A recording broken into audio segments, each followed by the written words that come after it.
University of Berkshire Hathaway by Daniel Pecaut with Corey Wren. Picture this. A business partner you've known for years looks you dead in the eye, shakes your hand firmly, and makes you a promise. He'll buy your stake in the company for $11.50 a share. You walk away feeling good about the deal, trusting his word completely. A few days later, the formal letter shows up. The offer's right there in black and white. But wait. It's 12.5 cents less per share than what he promised. 12.5 cents. A rounding error. Pocket change, really. Most people would shrug it off. Who wants to fight over pennies? But for one young investor in 1964, those pennies meant everything. Not because of their value, but because of what they represented. That handshake was sacred, and his partner had just tried to shortchange him. So instead of storming off in anger, he did something unexpected. He started buying.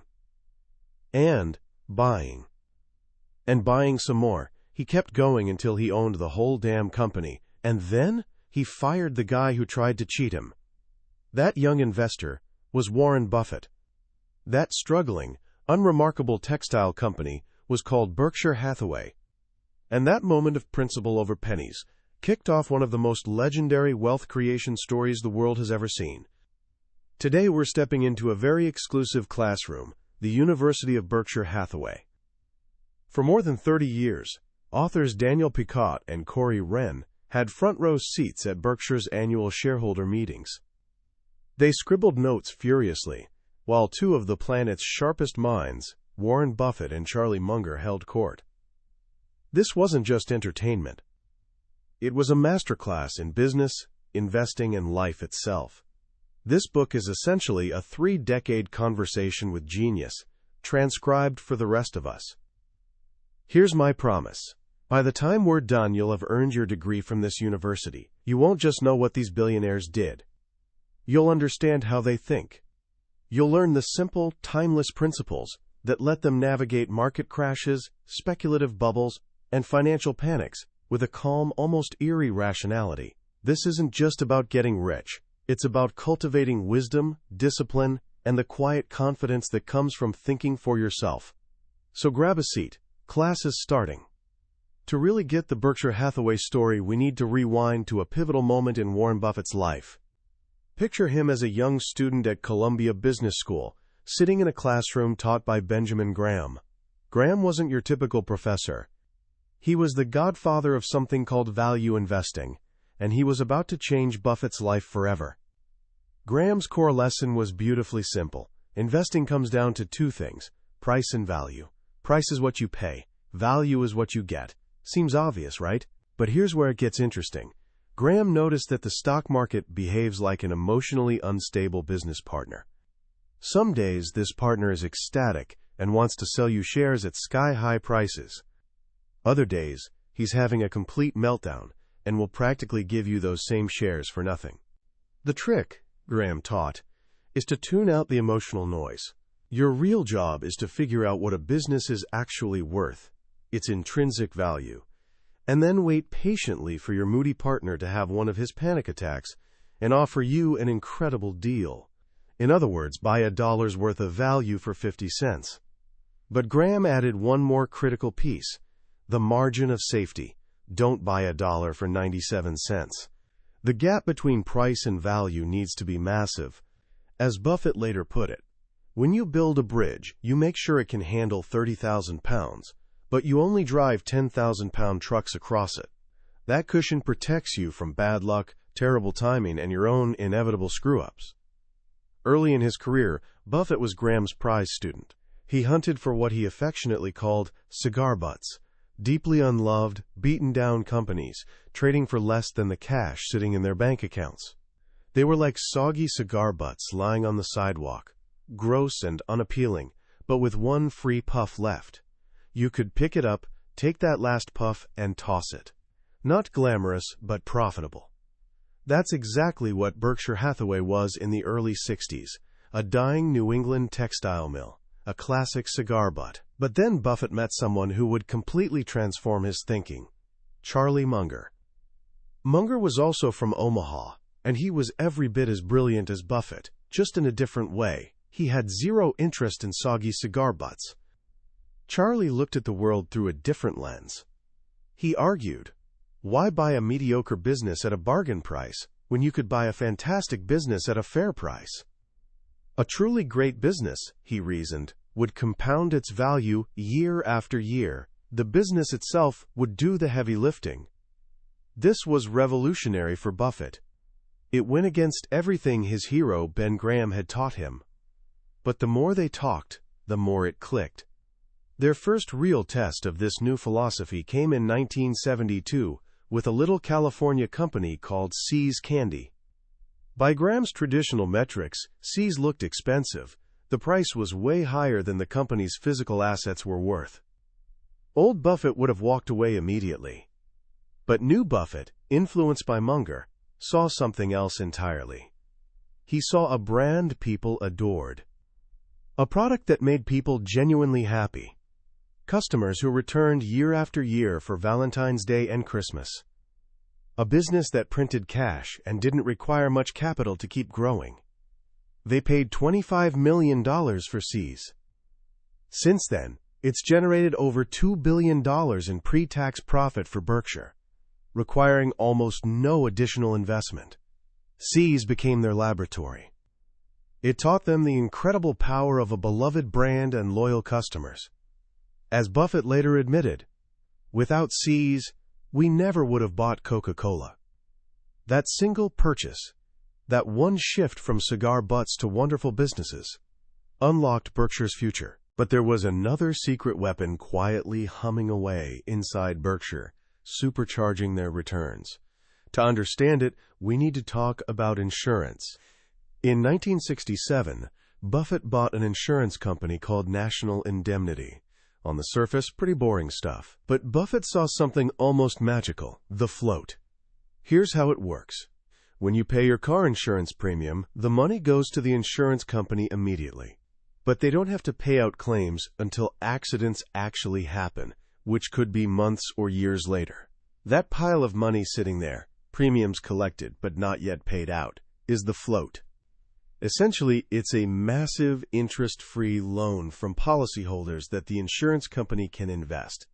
If the company runs well and doesn't lose money on its policies, that float is basically free money to invest. Charlie Munger explained it perfectly. Basically, we're a hedgehog that knows one big thing. If you generate float at 3% per year and invest it in businesses earning 13% per year, we've figured out that's a pretty damn good position to be in. And that's exactly what they did. Over the decades, they grew that float from a few $1 million to over $100 billion. For every dollar of their own money, they had this extra pool to invest. It was like playing poker with the house's money, leveraging all their returns without the normal risks of borrowing. So you've got two powerful engines working together. First, use the massive low-cost float from insurance as rocket fuel. Second, use that fuel to buy wonderful businesses with unshakable competitive advantages. Companies like Coca-Cola, Gillette, and American Express. That was the formula. That was the wealth compounding machine they built. Now, with that foundation in place, let's step into the actual classroom and learn the timeless lessons this machine was built on. These are the core principles, repeated year after year at those annual meetings, that form the curriculum of genius. The first and most fundamental lesson is to completely change how you think about stocks. To most people, a stock is a wiggly line on a screen, a ticker symbol jumping up and down. It's a bet, a gamble on which direction the line will go tomorrow. Buffett and Munger will tell you this is a catastrophically bad way to think. A stock isn't a lottery ticket. It's a piece of ownership in a real, living, breathing business. When you buy shares of Coca-Cola, you now own a tiny fraction of every factory, every delivery truck, every bottle, and every future can of Coke sold worldwide. Your financial fate is now tied to the actual success of that real business. Buffett suggests a simple thought experiment. Before buying any stock, ask yourself, would I happily buy this entire business at this price? And if you did buy it, would you be content owning it forever, even if the stock market shut down for 10 years and you couldn't check the price? This shifts everything. You stop being a speculator watching squiggly lines and become a business owner, asking real questions. Does this business have a durable competitive advantage? Does it have a protective moat around it? Do I genuinely understand how it makes money? Do I trust the people running it? This leads directly to the second great lesson, the story of Mr. Market. This was another one of Ben Graham's brilliant teaching tools. Imagine you own a small piece of a private business with a partner named Mr. Market. Your partner is, to put it kindly, emotionally unstable. Every single day he shows up at your door shouting out a price at which he'll either buy your share or sell you his. Here's the thing about Mr. Market. His moods swing wildly. Some days he's euphoric, having read nothing but good news, and he offers you a ridiculously high price. Other days he's convinced the world is ending and offers to sell you his share for pennies. Buffett and Munger teach that you have a choice. You can let Mr. Market's moods control yours, feeling rich when he's happy and poor when he's sad. Or you can treat him as your servant. Ignore him when he's being irrational. But when he shows up in a total panic, offering incredible bargains, take advantage of his foolishness. And when he's deliriously optimistic, maybe even sell him your share at an inflated price. The crucial point, Mr. Market is there to serve you, not instruct you. The stock market is just a giant real-time version of Mr. Market, constantly offering prices. But you're never forced to act. The choice is always yours. You don't need opinions on every company, or feel pressured to trade just because everyone else is. Wait patiently for peak foolishness, then act decisively. This idea of patience leads to the third core lesson, the circle of competence. Buffett and Munger are famous for what they didn't buy. During the late 90s dot-com boom, everyone was getting rich on tech stocks. Berkshire owned almost none. People thought they were dinosaurs, hopelessly out of touch. Buffett was publicly mocked for missing the new economy. But they weren't being stubborn, they were being disciplined. Technology, for the most part, was outside their circle of competence. They couldn't confidently predict which companies would win or lose in 10 or 20 years. As Munger explains, they have 3 mental boxes for any investment idea: in, out, and too hard. Their secret isn't having a huge in box. It's having a massive too hard box and being brutally honest about what belongs there. You don't need to be an expert on everything. That's impossible. You just need to know your boundaries.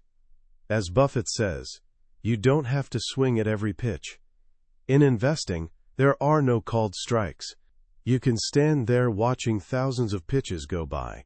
Tech stocks, biotech, crypto. Wait for that one perfect pitch right in your sweet spot, the business you understand completely. Then swing with everything you've got. People constantly asked Buffett why he passed on Microsoft, a company run by his good friend Bill Gates. His answer was refreshingly simple. Technology just wasn't his thing. He admitted they were close to Google. The founders visited before their IPO, and he knew Geico was paying them a fortune for every click. He saw the business model's power up close. Still, he passed. He admits, I blew it. But for every Google they missed, they avoided thousands of disasters by staying within their circle. They knew they could better predict how many people would drink Coke or shave with Gillette in 10 years than predict the future of software. That discipline, that intellectual honesty, is a genuine superpower. This brings us to perhaps the most counterintuitive lesson. In investing, temperament beats intellect every time. You don't need to be a genius to be a great investor. In fact, a high IQ can sometimes work against you. Buffett and Munger have watched more high IQ people blow themselves up than low IQ people. Why? Because smart people can construct elaborate, sophisticated theories to justify incredibly dumb decisions. The real secret, they say, is emotional stability, the ability to think independently and stay calm while everyone around you is either panicking or drowning in greed. The discipline to stick to your principles even when it's uncomfortable or wildly unpopular. Buffett tells a remarkable story about Sir Isaac Newton, arguably one of history's most brilliant minds. In the 1700s, Newton invested in the South Sea Company. The stock started climbing, and Newton, being smart, sold for a nice profit. But then the stock kept soaring. And soaring. He watched his friends and neighbors, people far less intelligent, getting absurdly rich. The pull of the crowd, the fear of missing out, became unbearable. Newton jumped back in at the very top of the bubble. He lost a fortune.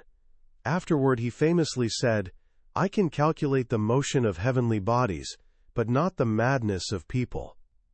That story perfectly captures this lesson. Newton's genius was no match for the emotional tsunami of a speculative bubble.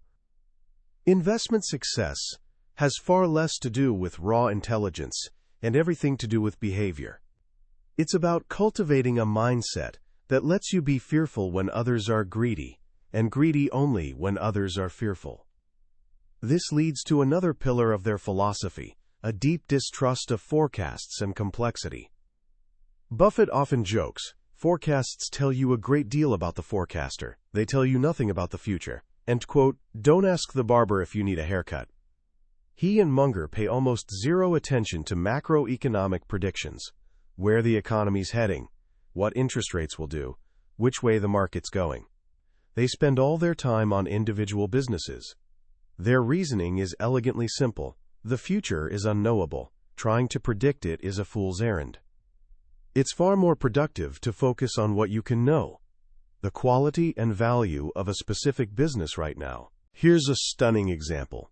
When Buffett graduated from Columbia in the early 50s, the two people he respected most, his father and Ben Graham, both told him it was a terrible time to enter the securities business. The Dow had just crossed 200, and they thought the market was dangerously overheated. If Buffett had listened to their forecast, he would have just sat on cash.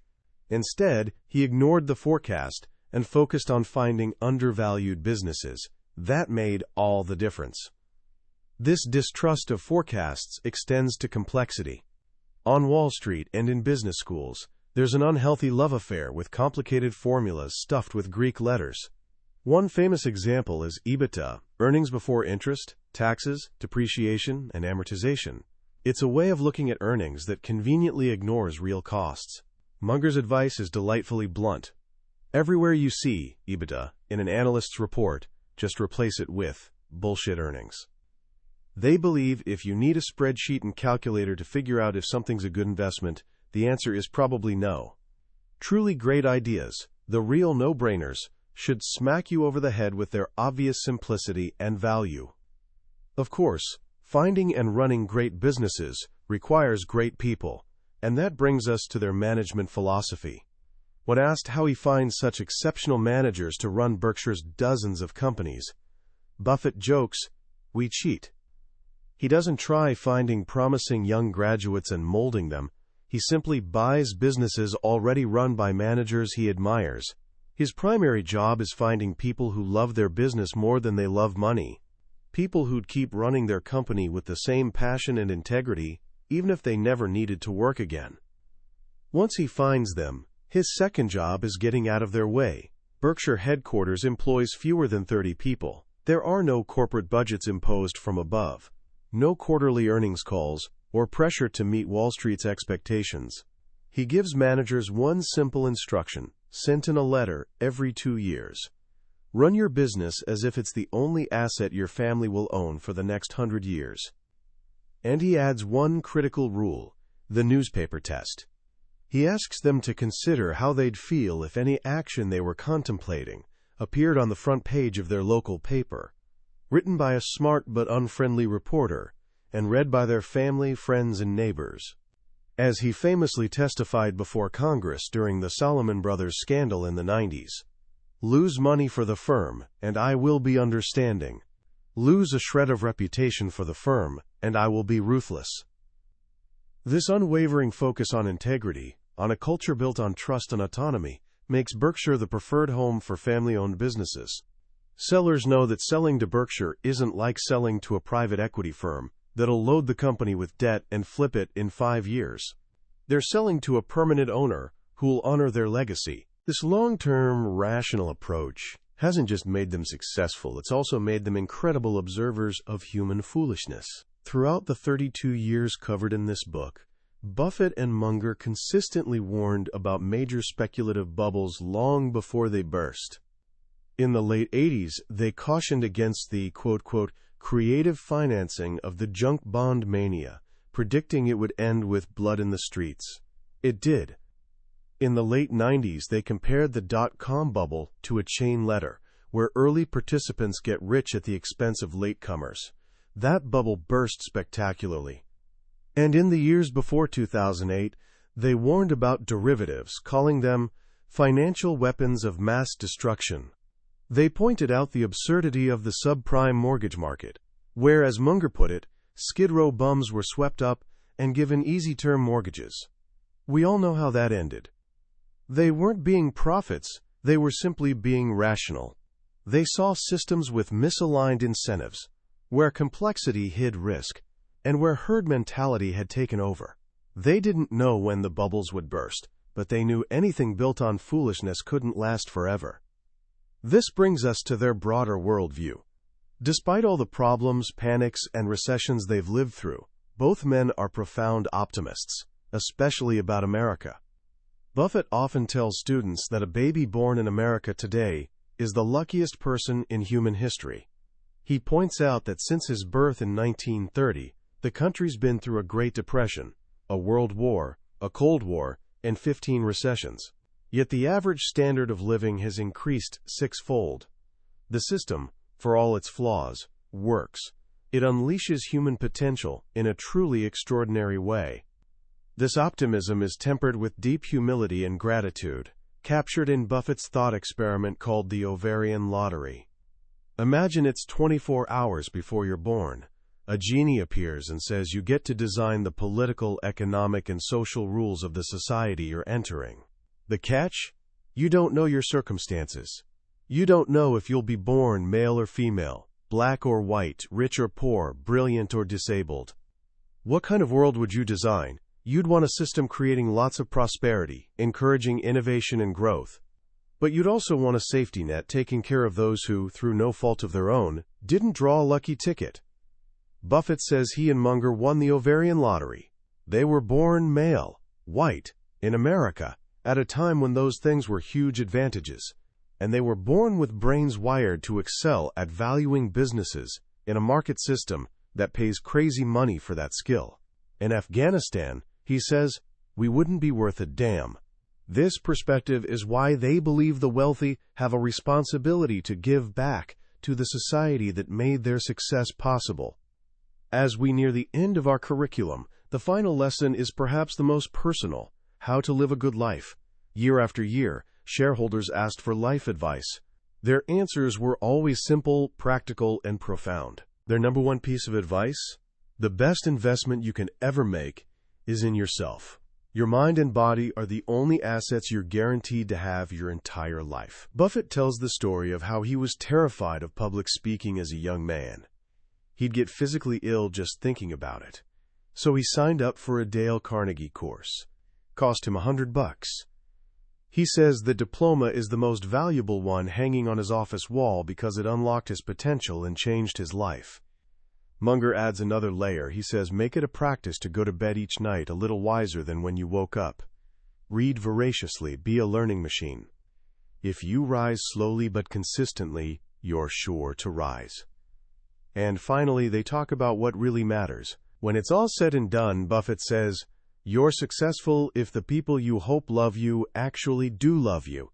It has nothing to do with your bank account. It's about the quality of your relationships and the integrity with which you've lived. As Munger puts it, with his trademark blend of wisdom and humor, the old virtues still work. Just plug along and stay rational. Simple, but not easy. And that, in the end, is the deepest lesson from the University of Berkshire Hathaway. As we wrap up our time at the University of Berkshire Hathaway, it's worth stepping back to reflect on what we've really learned. If you distill these 32 years of wisdom down to its essence, you're left with a philosophy that's shockingly simple. In a world obsessed with complexity, speed, and sophistication, Buffett and Munger built an empire on patience, simplicity, and old-fashioned common sense. The most powerful lesson for me isn't about a specific stock or clever financial trick. It's about temperament.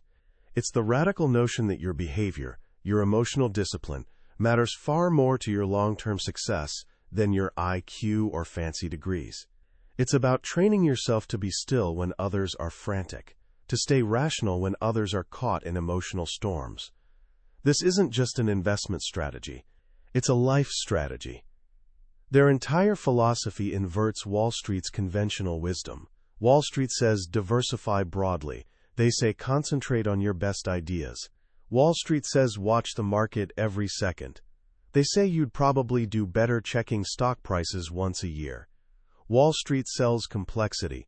They preach simplicity. What makes their story so compelling is it's not theoretical. They've lived it. They've proven over half a century that you don't need to predict the rain. You just need to build the ark. You build that ark with a fortress-like balance sheet, with wonderful businesses that can weather any storm, and most importantly, with a mindset that refuses to be swept away by crowd madness. So how can you start applying these lessons today, right now? Here are 3 simple actions. First, take their most important advice to heart. Invest in yourself. What's one skill that, like public speaking for Buffett, could unlock a new level of potential in your life? Maybe it's learning to code, mastering a new language, or simply reading one book weekly on something that fascinates you. The return on that investment will compound for your entire life. Second, start defining your circle of competence. Grab a piece of paper and write down the industries or businesses you genuinely understand. It might be a surprisingly short list. That's okay. The power comes not from the circle's size, but from knowing exactly where the boundaries are. Commit to only investing your time and money within that circle. Third, next time you think about buying a stock, shift your mindset. Don't see it as a ticker symbol. Research it as if you're buying the entire company. Read its annual reports for the last 10 years. Understand its competitive advantages, management, and culture. Ask yourself, is this a business I'd be happy owning for the rest of my life? This simple shift from speculator to owner changes everything. The journey through the University of Berkshire Hathaway teaches us that building wealth and living wisely aren't that different. Both require patience, discipline, commitment to lifelong learning, and courage to think for yourself. The greatest fortunes aren't made chasing the latest fad, but sticking to timeless principles. And that's a lesson worth more than any stock tip. That was a summary of University of Berkshire Hathaway by Daniel Pecaut and Corey Wren. We've explored the core principles and stories from this incredible wisdom collection, but a summary is like looking at a Grand Canyon postcard. It gives you a sense of scale, but can't replace standing on the edge yourself. The real value comes from immersing yourself in the year-by-year narrative, watching these ideas unfold in real time, through booms and busts. If any part of this journey sparked your curiosity, I genuinely encourage you to pick up a copy. Reading it isn't just about learning investment theory. It's about spending time with 2 of the most brilliant and rational minds of our era. The link to the book is in the description below. Also, if you found this summary valuable, please take a moment to like this video and subscribe to the channel. It's the best way to let us know you want more journeys into the books that shaped the world's most successful people. Let's keep learning together.